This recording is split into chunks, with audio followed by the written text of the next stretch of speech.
Hi, hello everybody, my name is RainerFalls and welcome back to another cookie building video. Thank you so much for watching my previous videos, and if you haven't watched those, make sure to go check them out. I'll link them in the description below. We're going to be talking about Silent Salt Cookie, the last of the beasts to be released, and the one that was the most mysterious.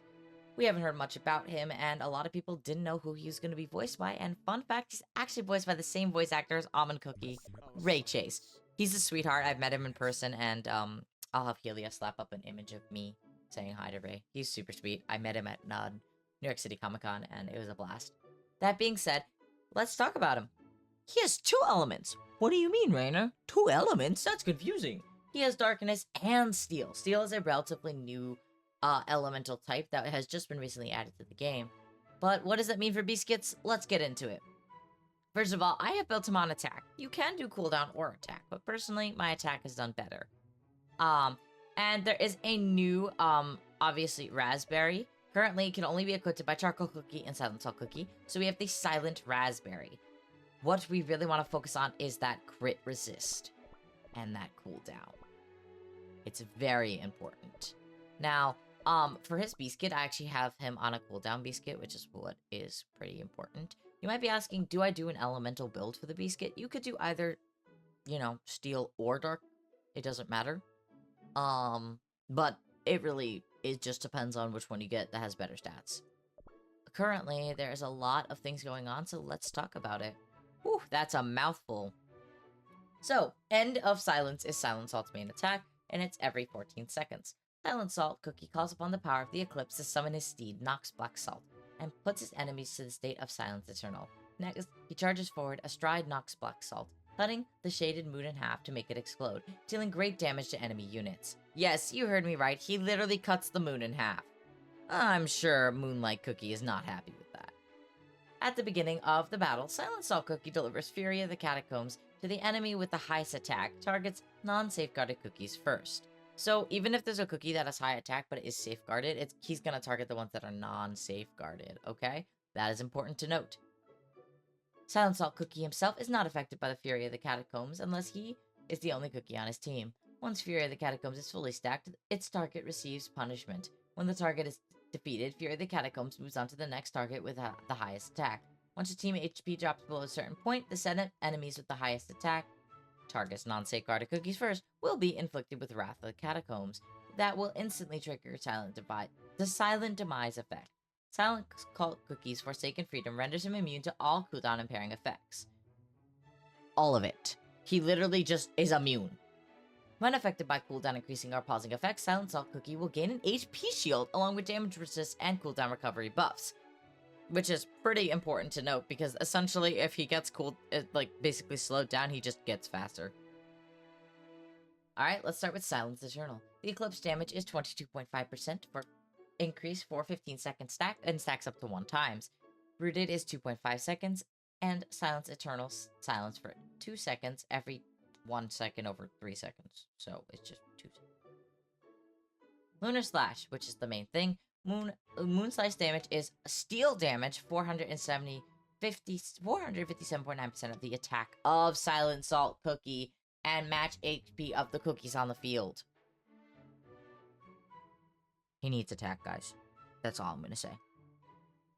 And it's 427.3% of attack of others. So basically others is other cookies or other animals on the field like K-Hounds. Moonslice damage is resist bypass of 40%.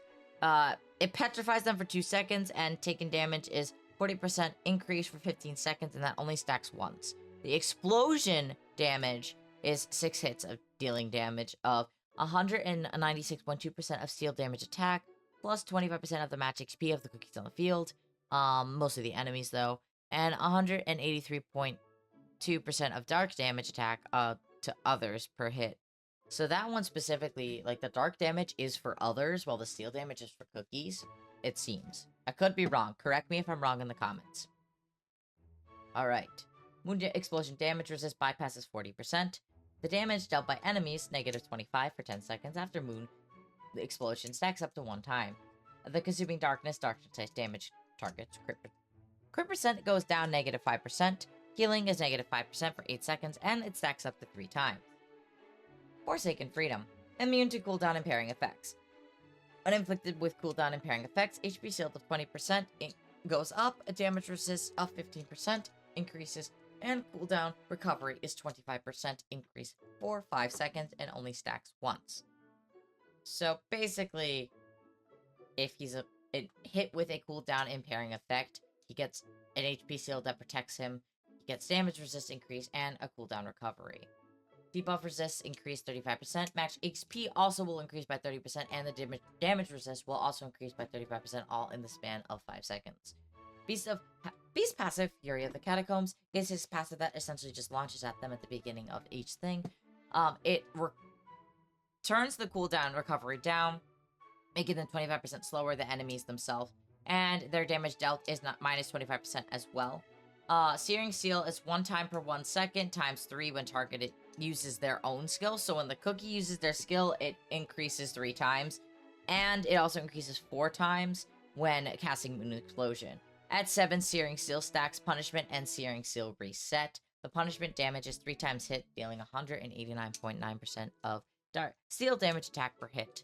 And plus 35% of the magic XP of the cookies you're attacking.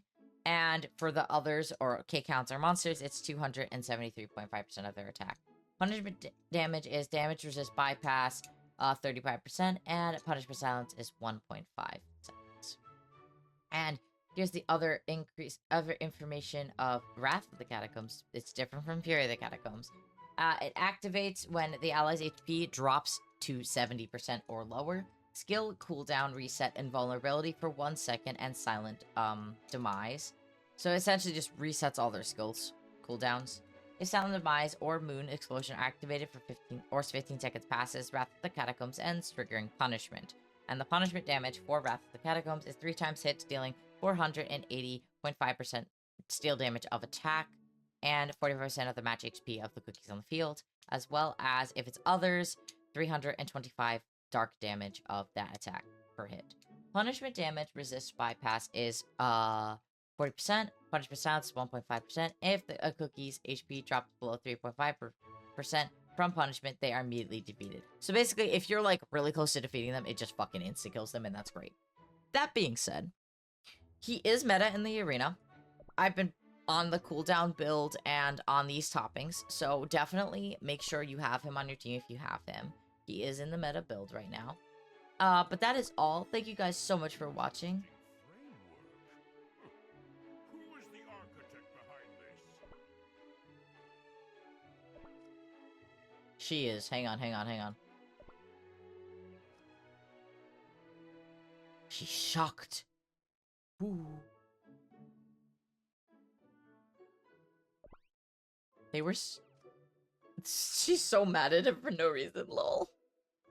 That being said, with all that, I appreciate you all so much for coming. Enjoy the video, and if you have any other specific cookies you would like me to build, let me know in the comments down below. But otherwise, I will see you guys all next time. Bye-bye! Thank you so much to Nubush and Helia for being my Patreons for this month. If you guys want to be in a video, make sure to subscribe to the Patreon with the link down below. Thank you so much. Bye!